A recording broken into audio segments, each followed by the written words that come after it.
Unitarian Universalist of Northborough, everyone. Thank you for being here. And as many of us have heard before, we Unitarian Universalists are a non-creedal, religiously liberal faith tradition. We hold in our worship and in our faith formation that each individual and each community will explore a wide and varied set of beliefs and ideas that encourage us to live as a spiritual journey, deepening our connections to compassion, justice, and the understanding of eternal truths. Today, I'll be leading the service for the announcements and order of business. My name is Ann Morrissey, and I serve the congregation as a member of the worship team. Under the direction of our part-time interim minister, Reverend Abigail Stockman, I will be presenting our first lay-led service of the church year, featuring poetry from our own Living by Hearts group. We worship both here and in the sanctuary and online in our homes, so if you'd take a moment, just say hi to everybody around you, wave to the people on Zoom, so that we can all feel together today. I'd also like to take a moment to say, of course, we are not specifically a Jewish faith, but today we acknowledge friends who practice this faith, and on this, the first weekend of the High Holy Days, we stand beside these friends and neighbors and uplift them at a time when anti-Semitism is on the rise here in our own country and across the globe. Before we actually begin our service, I'll share a couple of announcements. First, we hope you'll join us for coffee and conversation across the way in our parish hall. And then following that, you might have seen some hubbub outside, and that is the Solar Jazz Festival being set up on the church grounds. Today's weather is beautiful, the music's going to be hopping, admission is free, and we hope you'll stay and enjoy yourself. And I have one other announcement, it's a little related. First of all, September 20th, which is a Wednesday, the women of our congregation are invited to attend a celebration of the fall equinox on church grounds. The information is in our newsletter, and if you have questions today, you can see Renee Peace, and Renee has one more, or Karen Nelson, I didn't see you there, hi Karen. And so Renee has one more announcement, and I'll invite you to the microphone.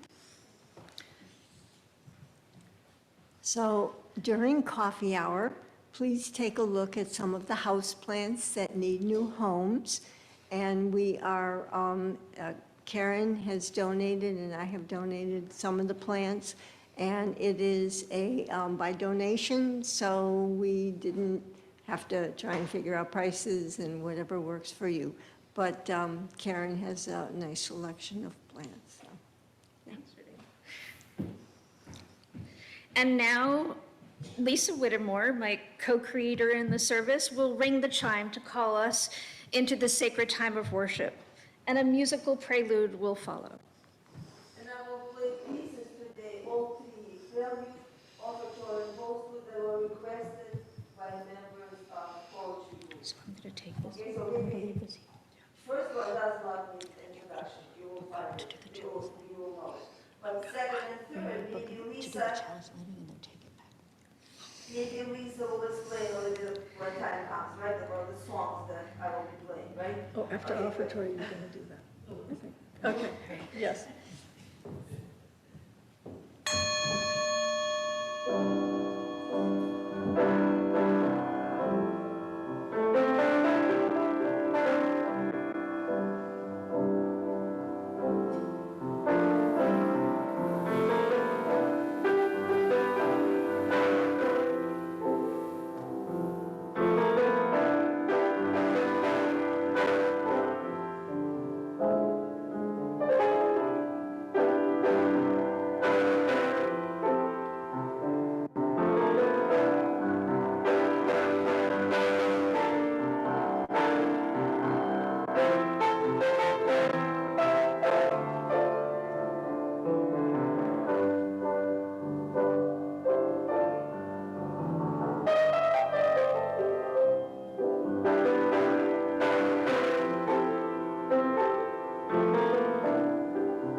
Now we invite Celia Brown to come light the chalice.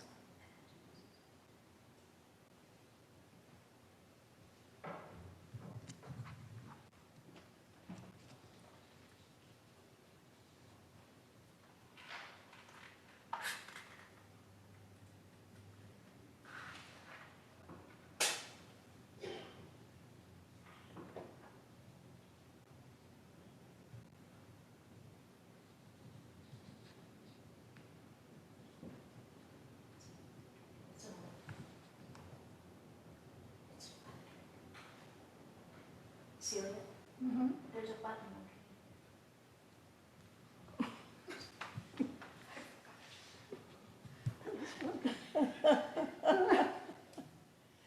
It's a miracle. Just the touch of my finger.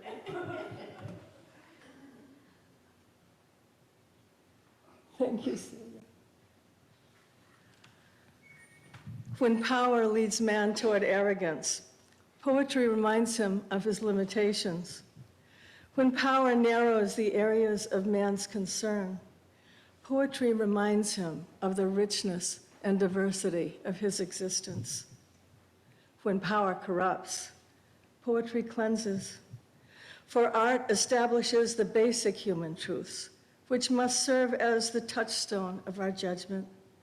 The artist, however faithful to his personal vision of reality, becomes the last champion of the individual mind and sensibility against an intrusive society and an officious state. These words are from John F. Kennedy, from the dedication of the Robert Frost Library at Amherst College. It was his last speech.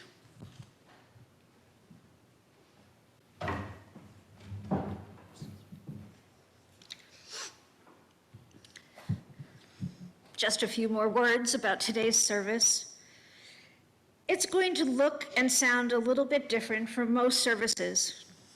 Now, our faith is a faith of inclusion, and as such, we are inclined to take steps to make the worship experience as convenient as possible for members who might have accessibility issues, maybe stairs or balance, for example. And as such, we've organized today's service so that it will all happen on this platform, and each of our poet readers will share from this lower level of the altar space. Each of the offerings you'll hear today comes to you in the form of poetry, and poetry is just one of the many paths to truth we celebrate as Unitarian Universalist. At this time, I'd like to read to you a statement that Reverend Abigail asked me to read, and you'll understand why. She's taking her well-deserved time off today. Reverend Abigail quoted, "Some of our poems today are about justice. Each one is powerful, but they're also graphic and dramatic in their language. We each bring to church our own needs, our sensitivities, our limits. So, Reverend Abigail and I want you to know that you should find yourself, if you should find yourself with the need not to listen to any poem, if you need to leave the sanctuary in the middle of a reading, please don't hesitate to do so, even in the middle of a poem. It will be no disrespect. For the rest of the congregation who do not leave, if you see someone leave in the middle of a poem, please do not approach them after service and inquire or ask questions about their departure. Give people their privacy, because as Reverend Abigail says, for all you know, they just had to use the facilities. If pastoral care is needed in regard to the content today, you can contact Reverend Abigail. If you don't have her contact information, please speak to me and I'll give you that information, and I thank you. And at this point, I will now turn the mic over to my fellow worship creators from the Living by Heart group.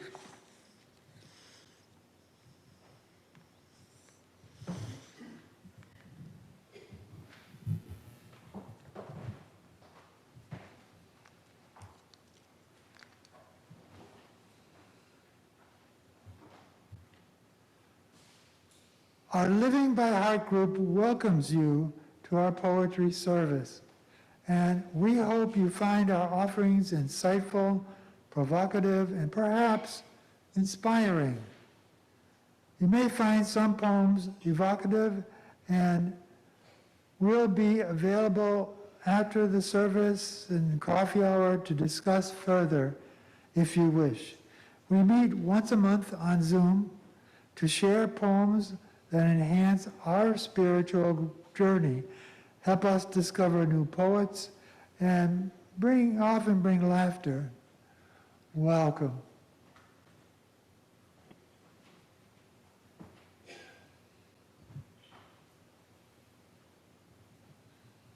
I'd now like to invite Dot Shields, who is sharing a poem written by her son.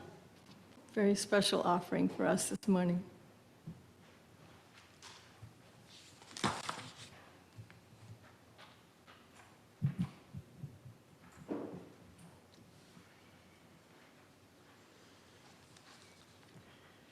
The confessions came from waterboarding, and that's not who we are.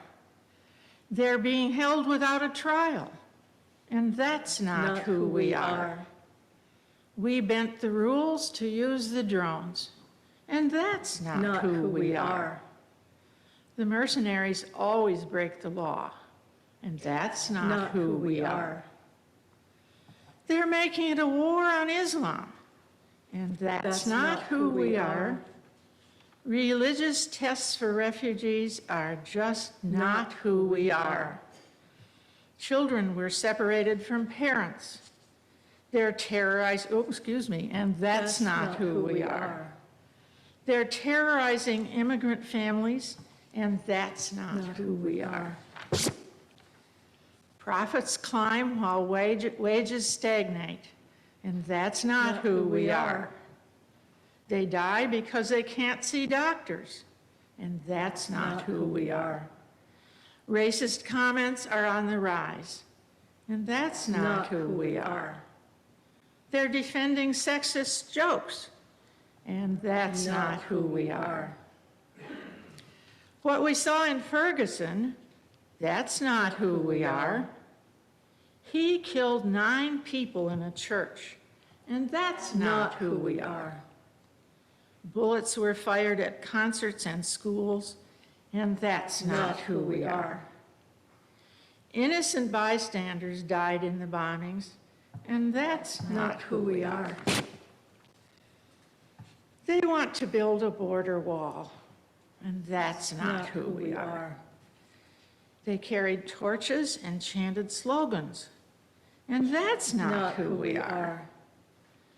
They're preaching white supremacy, and that's not who we are. They broke into the Capitol, and that's not who we are. The Monday morning downtown gunfight is not who we are, but it is, hear me, it is a part of who we are, on some days at least. Thanks. Now we invite up Joe Styborski.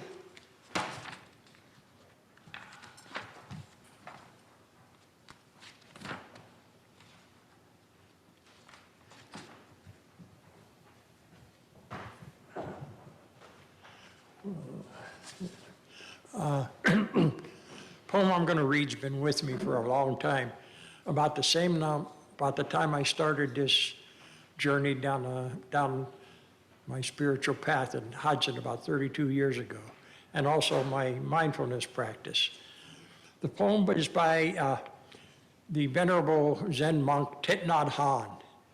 And I've tried to read this poem several times in public. Sometimes I get a little carried away emotionally, so excuse me if I do.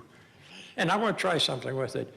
In the middle of the poem, there's, when you finish, there's all the dichotomies of the people. I'm going to stop and ask you to just, in your own words, stop and insert your own words into it, please. Please call me by my whole name, my true names. Don't say that I will depart tomorrow. Even today, I am still arriving. Look deeply, every second I am arriving, to be a bud on a spring branch. to be a tiny bird with still fragile wings, learning to sing in my new nest, to be a caterpillar in the heart of a flower, to be a jewel hiding itself in the stone. I arrive in order to laugh and to cry, to fear and to hope. The rhythm of my heart is the birth and death of all that is alive. I may be a mayflower metamorphosing on the surface of the river, and I am the bird that swoops down to swallow the mayfly. I am a frog swimming happily in the clear water of a pond, and I am the grass snake that silently feeds itself on the frog. I am a child in Uganda, all skin and bones, my legs as thin as bamboo sticks, and I am the arms merchant selling deadly weapons to Uganda. I am the 12-year-old girl on a small raft who throws herself into the ocean after being raped by a sea pirate. And I am the pirate, my heart yet not yet capable of seeing yet loving.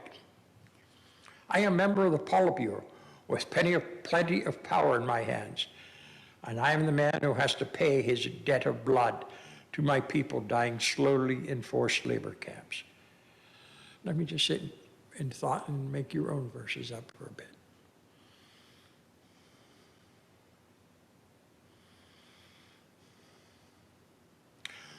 My joy is like spring, so warm like flowers bloom all over the earth. My pain is like a river of tears, so vast it fills the four oceans. Please call me by my true names, so I can hear all my cries and my laughter at once, so I can see all that my joy and pain are one. Please call me by my true names, so that I can wake up, and so the door of my heart can be left open, the door of compassion. Thank you. And now I'd like to introduce Rick Ryberg.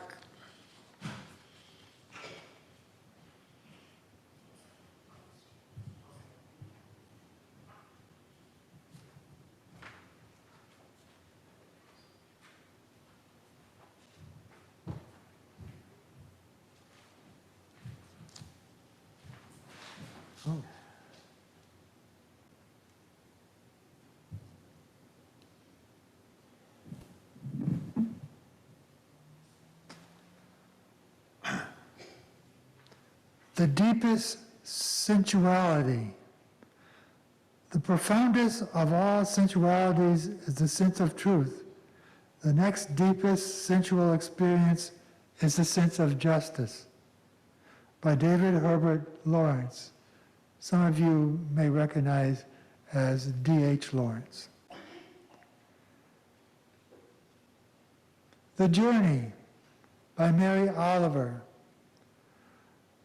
One day, you finally knew what you had to do and began, though the voices around you kept shouting their bad advice, though the whole house began to tremble, and you felt the old tug at your ankles. Mend my life, each voice cried, but you didn't stop. You knew what you had to do. Though the wind pried with its stiff fingers at the very foundations,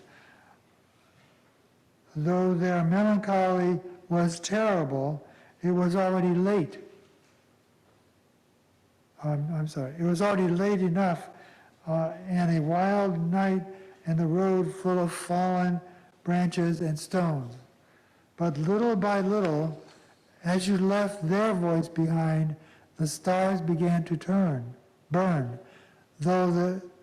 through the sheets of clouds, and there was a new voice which you slowly recognized as your own,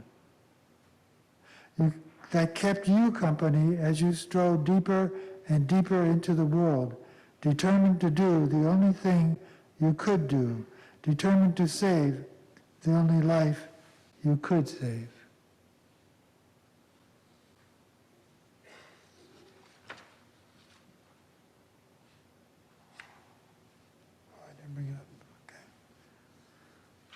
So we're going to be inviting the congregation to participate in this poem you have in your order of service.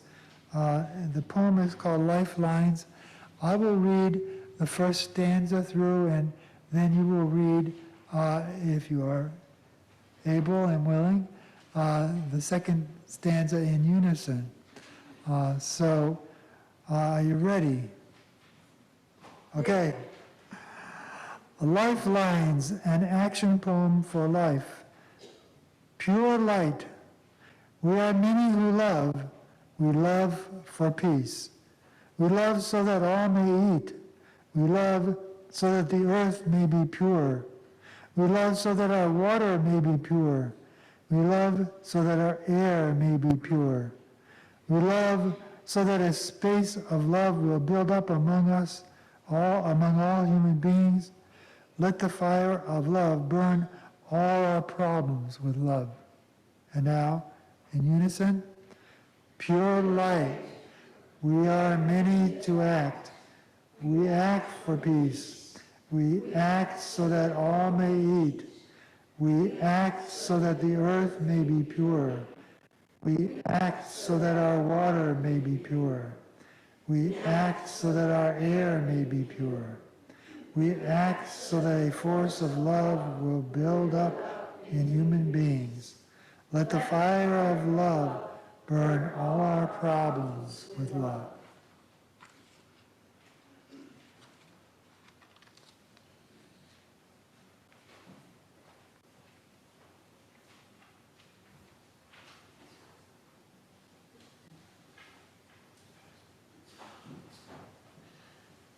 This is the time in our service where we ask the congregation to share their joys and sorrows.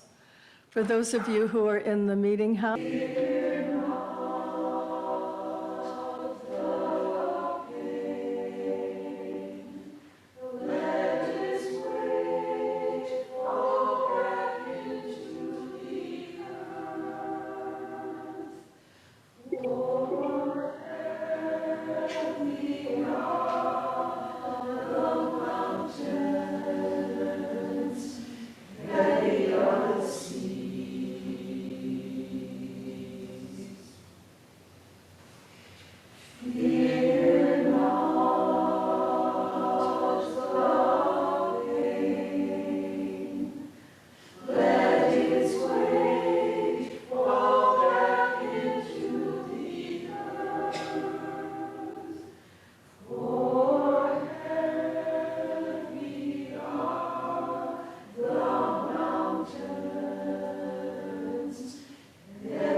we'll start some more poetry now. This is a poem offered by Heather Findley Morial, who can't be with us this morning, but Rick has agreed to read her poem for us. It's called To Be of Use by Marge Piercy.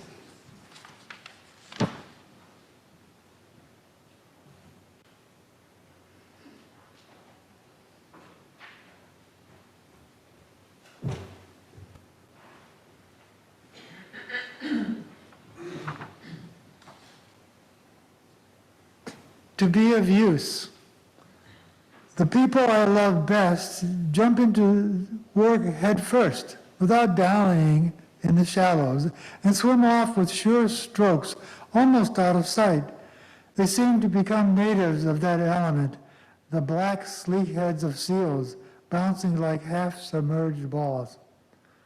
I love people who harness themselves an ox to a heavy cart, who pull like water buffalo with massive patience, who strain in the mud and the muck to move things forward, who do what has to be done again and again. I want to be with people who submerge in the task, who go into the fields to harvest and work in a row and pass the bags along, who are not parlor generals, field deserters, but move in a common rhythm when the food must come in or the fire be put out. The work of the world is common as mud. Botched, it smears the hands, crumbles to dust. But the thing worth doing well, But the thing worth doing well done has a shape that satisfies, clean and evident. Greek amorphos, Greek amphoras for wine or oil. Hopi vases that held corn are put in museums, but you know they were made to be used. The pitcher cries for water to carry, and the person for work that is real.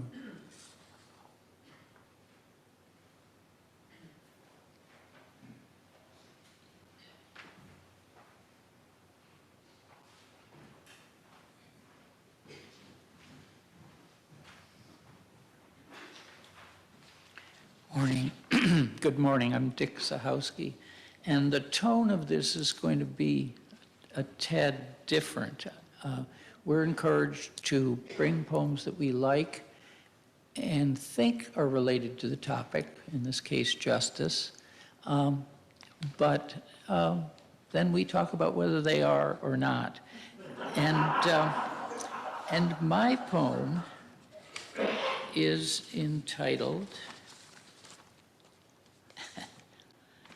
Shoveling Snow with Buddha. And it's one of my favorite poems. I learned it from the Living by Hearts group. And I think Rick, or perhaps Dick Boutier, or maybe Joe, brought it to us. It's by Billy Collins, who is a favorite of the group, or one of the favorites. So here we go. And you might sort of, as I begin, think about your image of the Buddha. Okay? Shoveling snow with Buddha.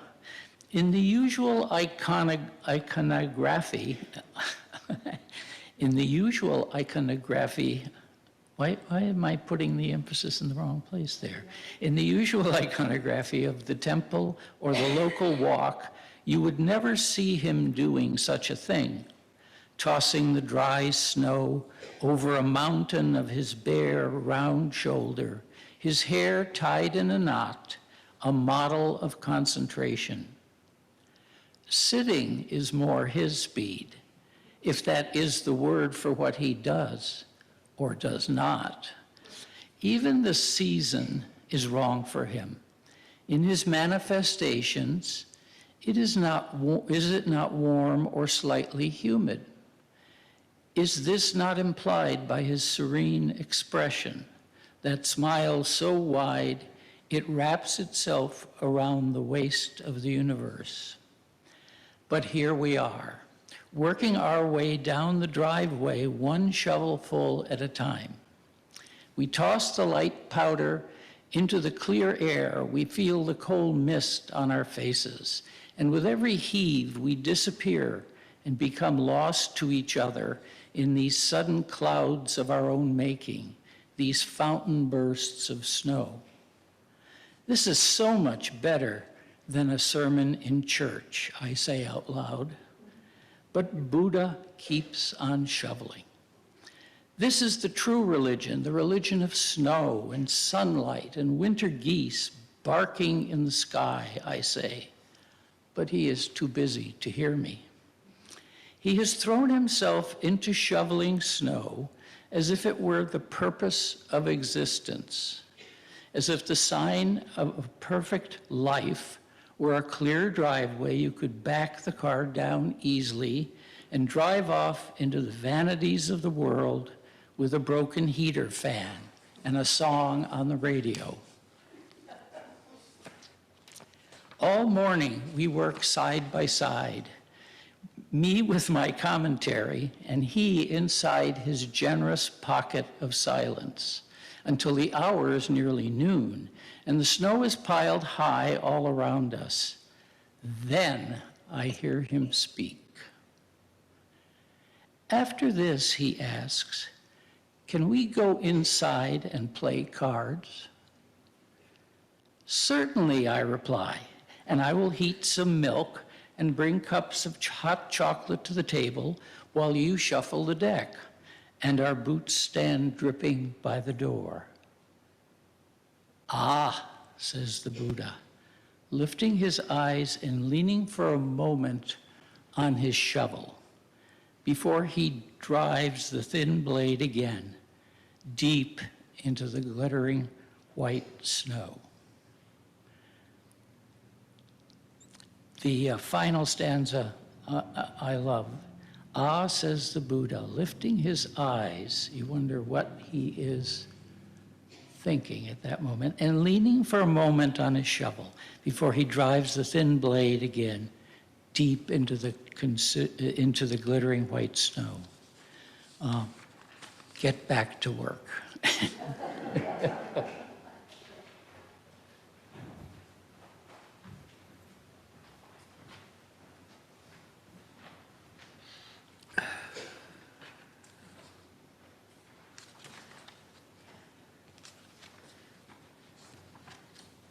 I'm so fortunate to be asked to be a part of this service by all of you. Thank you so much for this a very minor part.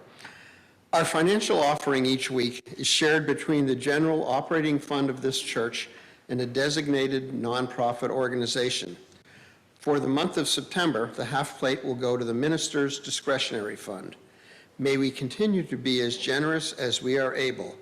The offering for the work of this congregation and the work will now be gratefully received and we hope gratefully given. Does anybody know the song, Abraham, Martin, and John? Yes? You do? Okay, I don't. Here it is. You can sing along.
Just a couple words before we move on to our next block of poetry.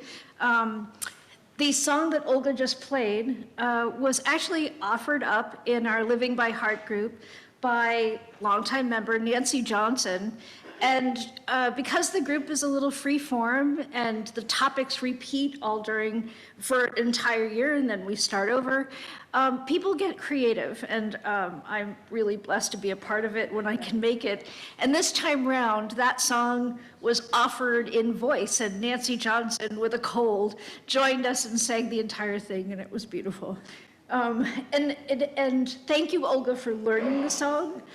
Olga played the first song, Imagine, and now all of us are going to sing hymn number 131, Love Will Guide Us. It's a favorite and ties into the social justice theme today.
My offering of a poem is in a little bit different form, and I'd like to introduce it. The poet Audre Lorde is a hero to many who live lives in the pursuit of social change. She was a vocal activist, a Black, militant lesbian, and at the time, it was not popular to be those things, to say the least. She was a many times published poet, a professor of Black studies, and so much more. Reading her words, they feel just as alive today as they did when they were first released in her many books in the 1970s. As a member of Living by Heart, I so wanted to share my love of her work. And instead of trying to embody her words, I found a modern take on this poem, and Stephanie will play a video that was put together by a young woman named Jamara Wakefield. And the first part of the video, a little bit of music, words by Audre Lorde, and then Jamara puts her own spin on the message, and you'll see how fresh it is. So Stephanie, if you could cue the video.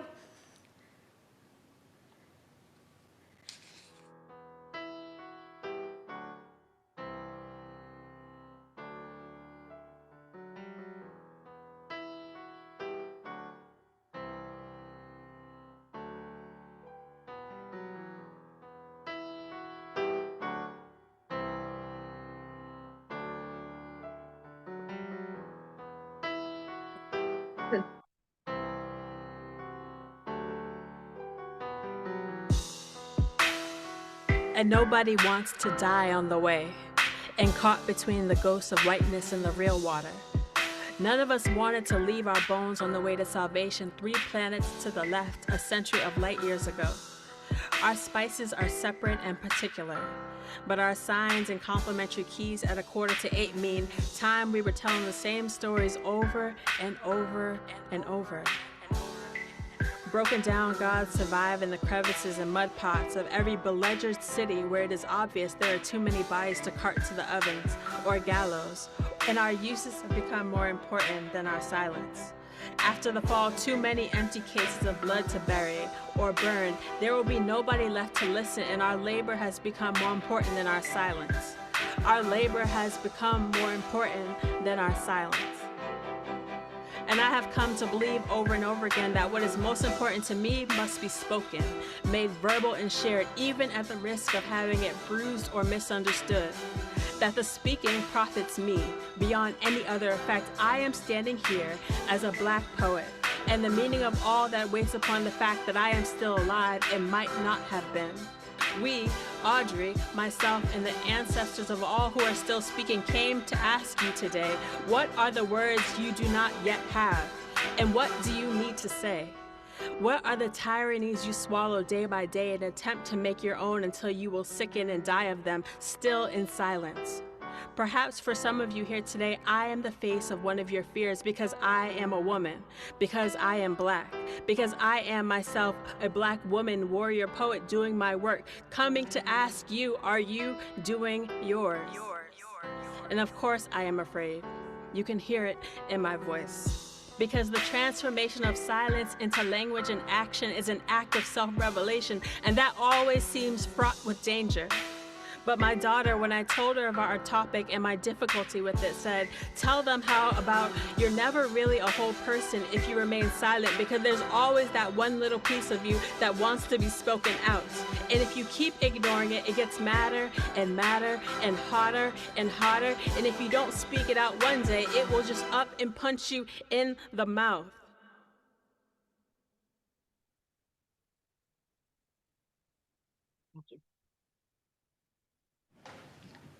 Before Lisa steps up, I just wanted to say that we're listening to these things on the audiovisual for the first time today, and every poem that you've heard today and the video, order of service, etc., will be available afterwards in links, so that if you missed words in this poem, which is so powerful, you'll be able to go back and watch the video. So when the video is released, it might take a little while because we are, trying to accommodate no administrator and hiring, et cetera, but it will all be available, and I encourage you to check it out. Thank you.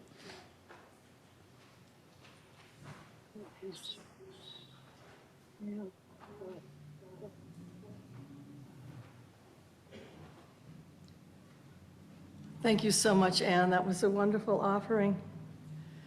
I'm reading excerpts from Richard Blanco, who spoke at the inauguration of Barack Obama. One day. One sun rose on us today, kindled over our shores, peeking over the Smokies, greeting the faces of the Great Lakes, spreading a simple truth across the Great Plains, then charging across the Rockies. One light, waking up rooftops, under each one, a story told by our silent gestures behind windows. One sky, toward which we sometimes lift our eyes, tired from work, some days guessing at the weather of our lives, some days giving thanks for a love that loves you back. Sometimes praising a mother who knew how to give, or forgiving a father who couldn't give you what you wanted. We head home through the gloss of rain or weight of snow or the plum blush of dusk, but always home. Always under one sky, our sky, and always one moon, like a silent drum tapping on every rooftop and every window of one country. All of us, facing the stars. Hope, a new constellation, waiting for us to map it, waiting for us to name it together.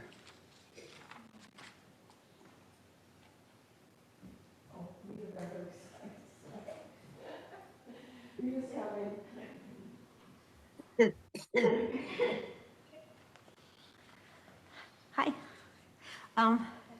This poem is by Amanda Gorman, who was an inaugural poet for President Joe Biden. She's a young poet. She's written a few wonderful poems. This is called Hymn for the Hurting. Everything hurts.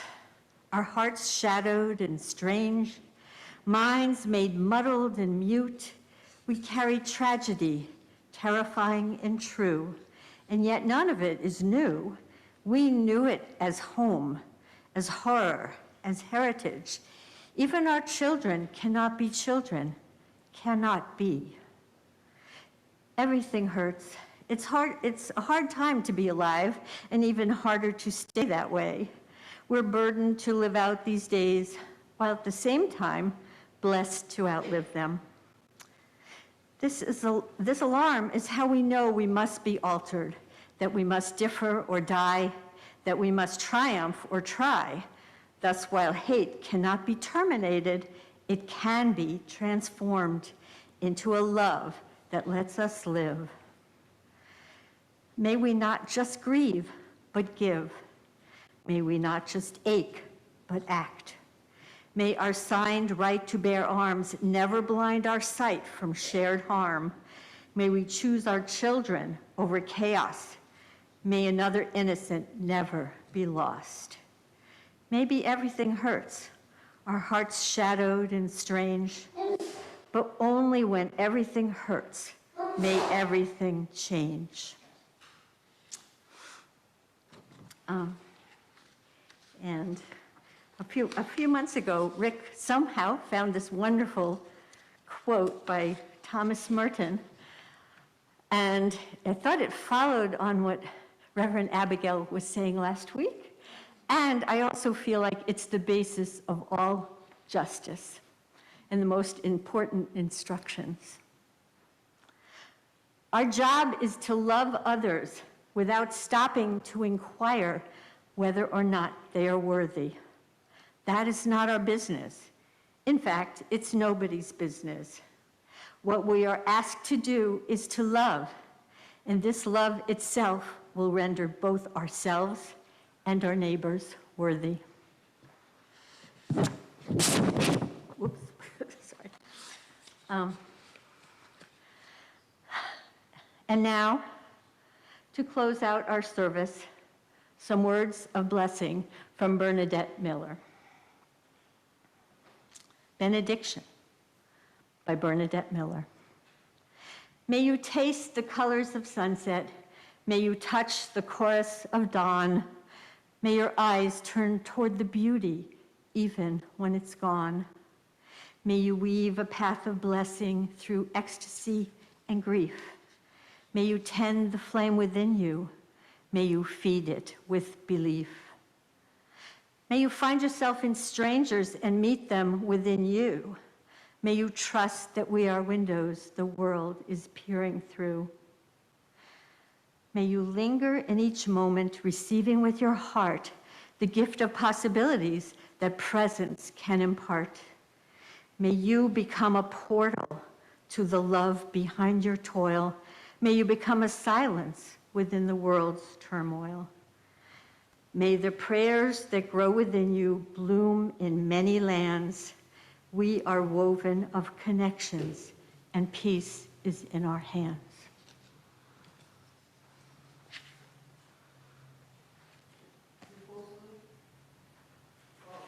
You want to say everything you want? Do you know the song, If I Had a Hammer? Yes. Good, excellent. Okay. Oh, I'm You want, okay? Yeah. Okay.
you so much for coming to the poetry service by Living by Heart. If you'd like to learn any more information, it'll be listed in the prospective. Thanks, 1,000 thank you to Ann Morrissey, who was on the scramble with me to create a service in 5 days. We've never done that before. So thank you all for being here and participating in our readers, and feel free to come next door for a brief stop at coffee hour before the Solar Jazz Fest starts at noon.